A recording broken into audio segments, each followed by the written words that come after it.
दोनों इन्वायरमेंट्स में जो रहने वाले ऑर्गेनिजम्स हैं उनको डिफरेंट प्रॉब्लम्स फेस करनी पड़ती हैं। जैसे कि let's say for example we are taking the example of fresh water and marine. Osmoconformers जो हैं ये नेचर में ये ऑर्गेनिजम्स बहुत कम हैं, कहीं कहीं पाए जाएंगे। They are very specified, they are specific in their habitat, they are not all around. ज़्यादातर आपके पास ऑस्मो रेगुलेटर्स हैं जो कि मेरीन एनवायरनमेंट में और फ्रेश वाटर एनवायरनमेंट में ऑक्यूपाइड हैं, हैबिटेट में ऑक्यूपाइड हैं। तो ऑस्मो रेगुलेटर्स में हमारे पास लैंड एनिमल्स भी आ जाते हैं, ठीक है।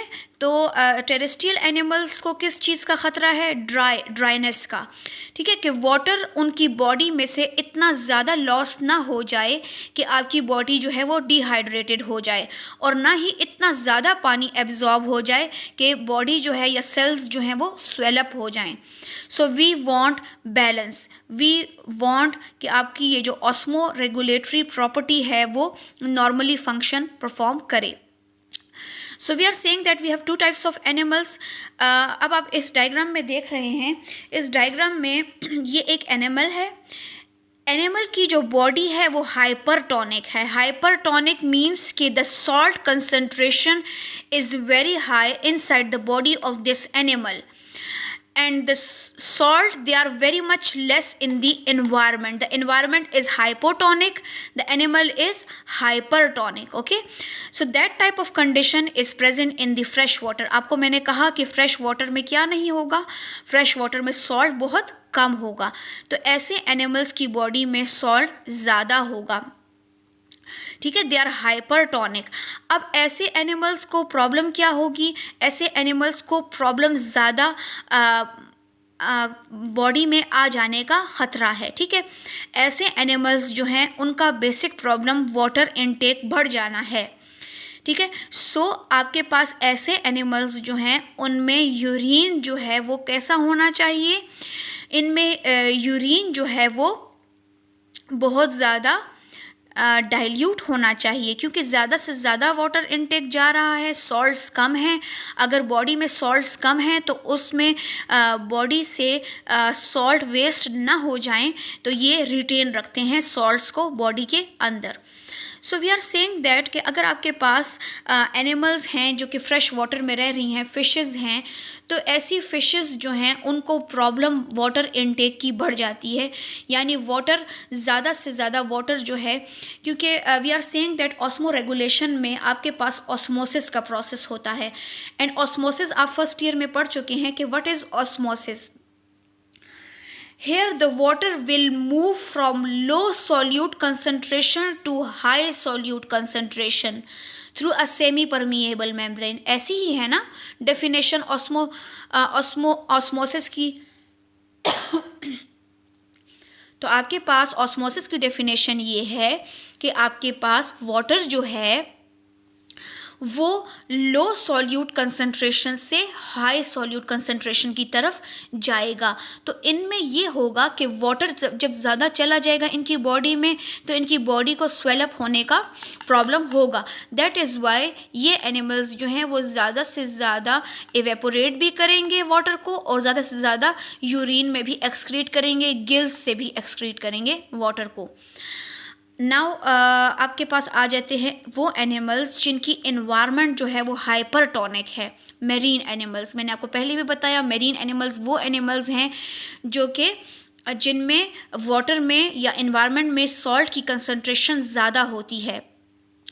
तो जब सॉल्ट की कंसंट्रेशन ज़्यादा है तो आपको पता है कि आपका ये जो वाटर है जो कि एनिमल के अंदर प्रेजेंट है बॉडी के अंदर, ये क्या करेगा? ये कोशिश करेगा कि वो हाइपरटोनिक कंडीशन की तरफ आ जाए ऑस्मोसिस के प्रोसेस को अगर हम देखें तो उसके मुताबिक, ठीक है ना। अगर हम चीज़ों को लो कंसंट्रेशन से हाई कंसंट्रेशन की तरफ लेकर आते हैं तो हमें जो है एनर्जी चाहिए होती है, ठीक है। अगर मैं पेन को ऊपर से नीचे गिराऊं तो उसके लिए मुझे कोई एनर्जी नहीं चाहिए, क्योंकि ग्रेविटेशन के मुताबिक वो खुद ब खुद नीचे गिरेगा पेन। लेकिन अगर मैं पेन को ऊपर की जानिब थ्रो करूं, तो ऊपर की तरफ थ्रो करूं, तो उसके लिए मुझे एनर्जी चाहिए, ठीक है ना। तो similar is the case with these animals, कि इन एनिमल्स को एनर्जी चाहिए होती है अपने सॉल्यूट की कंसंट्रेशन को नॉर्मलाइज करने के लिए। So we are saying that osmoregulators, they are those animals that require energy. So it is active transport in which the energy is required. This is not passive, it is active transport in which there is the utilization of energy, there is ATP utilization, ठीक है। तो ऐसे animals को बहुत मेहनत करनी पड़ती है अपने वाटर और सॉल्यूट के बैलेंस को बरकरार रखने के लिए। जैसे कि हमने ऑस्मो कन्फॉर्मर्स में पढ़ा, ऑस्मो कन्फॉर्मर्स को कोई एनर्जी की रिक्वायरमेंट नहीं है, उनकी बॉडी तो आइसोटोनिक है, उनको कोई ज़रूरत नहीं है अपनी बॉडी को नॉर्मलाइज करने के लिए, सॉल्यूट और वाटर के बैलेंस को नॉर्मलाइज करने के लिए, ठीक है। Now we came to the example of marine organisms, ठीक है, मेरीन लाइफ और मेरीन ऑर्गेनिजम्स। तो हम कहते हैं कि आपके पास ये जो मेरीन ऑर्गेनिजम्स हैं या मेरीन फिशेस हैं, इसमें हमारे पास कार्टिलेजियस फिशेस आ जाती हैं, शार्क्स, रेज एंड स्केट्स, और बोनी फिशेस में हमारे पास टेलोसिस्ट आ जाते हैं। मेरीन एनवायरनमेंट, जैसे कि मैंने आपको बताया कि मेरीन एनवायरनमेंट कैसी एनवायरनमेंट होगी, जिसमें सॉल्ट की कंसंट्रेशन क्या होगी, ज़्यादा होगी। सो ओशंस, सी वाटर, ये सारे के सारे समंदर ऐसे हैं जिनमें सॉल्ट की कंसंट्रेशन जो है वो ज़्यादा है। तो ऐसे एनवायरनमेंट में जो फिशेस हैं, जो ऑर्गेनिजम्स हैं, उनको प्रॉब्लम ये है कि उनकी बॉडी में कंडीशन चूँकि हाइपोटोनिक है और बाहर कंडीशन जो है एनवायरनमेंट में वो हाइपरटोनिक है, तो चांसेस होंगे कि ये सॉल्ट जो है इनकी बॉडी में चला जाए। तो इनको ज़्यादा से ज़्यादा हाइपरटोनिक कंडीशन बाहर होने की वजह से इनको प्रॉब्लम सॉल्ट से होती है। तो ये सॉल्ट से निजात हासिल करना चाहते हैं, इस वजह से ये सॉल्ट ज़्यादा से ज़्यादा अपने यूरिन में भी एक्सक्रीट करेंगे और गिल्स के थ्रू भी एक्सक्रीट करेंगे, ठीक है। तो ये चाहते हैं कि सॉल्ट जो है वो बॉडी से एक्सक्रीट हो जाए। अच्छा, अब ये ऑर्गेनिजम्स जो हैं वो ज़्यादा से ज़्यादा पानी लेंगे, इनटेक पानी की ज़्यादा होगी, ठीक है, क्योंकि आपके पास कंडीशन ऐसी है कि ज़्यादा से ज़्यादा सॉल्ट्स जो हैं वो एनवायरनमेंट से आ रहे हैं।